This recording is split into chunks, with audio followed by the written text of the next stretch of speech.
Takut lupa oleh Mulasi. Pagi pun tiba dan aku bangun kesiangan. Semalam aku tidak bisa tidur karena terlalu bahagia.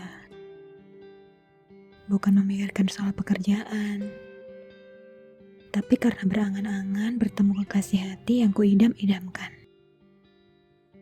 Berbincang bersama, berjalan bersama, sampai akhirnya dia melamarku dan kami hidup bahagia di kota itu. Memang dasarnya otak wanita jomblo. Tidak bisa sedikit saja tidak memikirkan masalah jodoh. Kalian yang jomblo seperti itu juga kan? Selesai mandi dan berpakaian rapi, aku bersiap menuruni tangga dan langsung menuju dapur. Biasanya jam segini ibu sudah memasak. Setidaknya sudah terhidang 2 atau 3 jenis menu di etalase. Namun yang ingin kutanyakan terlebih dahulu adalah, mengapa tidak ada yang membangunkanku? Biasanya kalau terlambat 5 menit saja, ayah pasti menggedor-gedor pintu kamarku. Dari tangga aku melihat halaman kos-kosan masih kotor sekali. Daun-daun berserakan dan sampah masih menumpuk belum dibuang. Situasi yang tidak biasanya. Biasanya ayah risih kalau melihat sesuatu yang tidak bersih. Mungkin beliau sedang membantu ibu. Baiklah, aku bereskan itu nanti setelah selesai membantu ibu. Sampai di dapur, asap-asap beraroma sedap sudah memenuhi ruangan. Ibu yang seorang diri sedang mengiris sayuran dan tidak ada ayah di sana. Lalu aku pun bertanya, "Ayah kemana, Bu?" Ibu agak terkejut dengan kehadiranku yang tiba-tiba. Kemudian, ibu menjawab bahwa ayah membantu warga sekitar menyiapkan tenda di rumah tetangga belakang karena ada sanak saudaranya yang meninggal dunia. Oh, aku jadi teringat. Tadi setelah subuh, sayup-sayup mendengar pengumumannya dari masjid. Sembari membantu ibu, aku bertanya kenapa aku tidak dibangunkan. Tidak sempat, kata ibu. Pagi-pagi sekali ibu harus ke pasar dan ayah harus pergi ke rumah tetangga setelah sholat subuh di masjid. Ibu menambahkan bahwa belum ada masakan yang siap tepat waktu. Karena tadi ada beberapa bahan yang tidak tersedia di pasar. Sehingga ibu harus ke pasar yang lebih jauh untuk membeli bahan-bahan itu. Sampai azan zuhur berkumandang, baru beberapa menu yang terhidang di etalase. Ibu memutuskan bahwa tidak apa-apa seadanya saja untuk hari ini.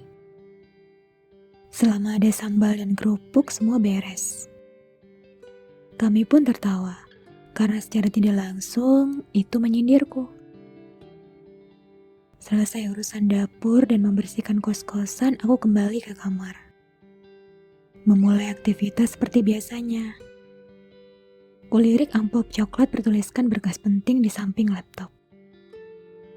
Ya, berkas itu berisi lembar-lembaran berharga yang harus kupersiapkan untuk dosenku. Beberapa menit lalu beliau mengabarkan bahwa besok kami harus bertemu di kampus untuk membicarakan kelanjutannya. Aku jadi teringat belum memberitahu orang tuaku soal ini. Nanti sajalah saat makan malam, pikirku. Besoknya aku izin pada orang tuaku untuk pergi ke kampus. Lama tidak ke kampus, rindu juga. Baru ditinggal setahun sudah ada saja yang berubah. Kalau soal tambah menambah sigap, kalau soal rawat-merawat, senyap. Tapi tidak semua kok yang begitu, hanya sebagian saja. Dari area parkir sepeda motor aku menuju gedung tertua di kampus itu. Di kalangan mahasiswa, biasa menyebut gedung itu sebagai istana. Tempat bertatanya para raja dan ratu bergelar doktor sampai profesor. Tidak sembarang orang bisa masuk ke gedung ini. Hanya tamu-tamu khusus yang diundang dan aku merasa sangat terhormat bisa masuk ke sana.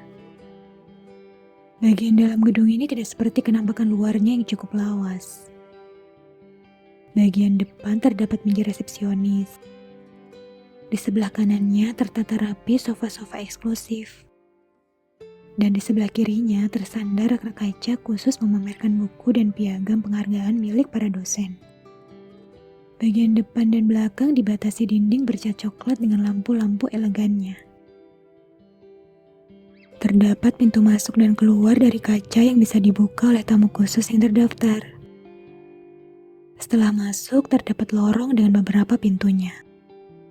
Aku menuju pintu nomor 3 dari kanan dengan papan nama bertuliskan nama Bu Mira, lengkap dengan beragam gelarnya. Aku masuk ke ruangan itu, bertemu Bu Mira dan membicarakan perihal kelanjutan lowongan pekerjaan yang beliau tawarkan. 2 jam kemudian aku keluar dari gedung itu dengan perasaan lega. Lega rasanya bisa menyampaikan keputusan yang bertentangan tanpa menyakiti perasaan orang lain dan berkeras kepala mempertahankan prinsip hidup. Ya, aku memutuskan untuk tidak jadi menerima tawaran pekerjaan di perusahaan Bu Mira. Alasannya, aku belum bisa meninggalkan orang tuaku. Rasanya masih tidak yakin meninggalkan mereka berdua di rumah dengan segala macam kesibukannya. Aku teringat hari sebelumnya, saat aku bangun kesiangan dan ayah pergi membantu tetangga. Ibu mengerjakan semuanya sendiri sampai kewalahan. Dari kejadian itu, aku sudah bisa membayangkan bagaimana jadinya kalau aku tidak di rumah. Bagaimana jika hal itu terjadi lagi? Tidak hanya sehari, tapi setiap hari, bahkan setiap bulan dan tahun, selama aku masih bekerja di luar kota. Belum lagi kalau nanti aku tergoda dengan bujuk rayuk dan indahnya kota sebelah. Hingga aku menjadi jarang pulang dan lupa dengan mereka. Lalu apa bedanya aku dengan saudara-saudaraku?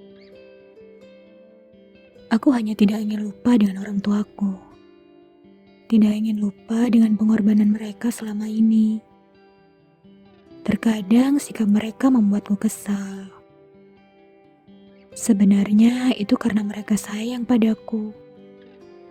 Melihat perjuangan mereka untuk bertahan hidup, membuatku luluh dan memikirkan kembali keputusanku. Aku pun tidak jadi memberitahu mereka perihal tawaran pekerjaan itu. Tidak mengapa aku hidup seperti ini. Toh, aku masih bisa berusaha mencari cara lain selain bekerja di perusahaan kan? Aku harus memanfaatkan masa sendiri ini untuk terus produktif dan berbakti pada mereka. Sebagai bentuk balas budiku walau sebenarnya belum cukup untuk membalas semua kebaikan mereka selama ini. Tidak apa-apa Mulasih, tidak apa-apa. Ini adalah bentuk perasaan atas kebimbanganku dalam memilih jalan hidup. Antara berbakti pada orang tua atau masa depan yang kuidam-idamkan. Bukan tidak peduli dengan masa depanku sendiri. Tapi aku percaya, ketika hubunganku dengan orang tua baik, maka perjalanan hidupku di masa depan akan baik pula. Toh, jalan menuju masa depan yang cerah tidak hanya satu kan?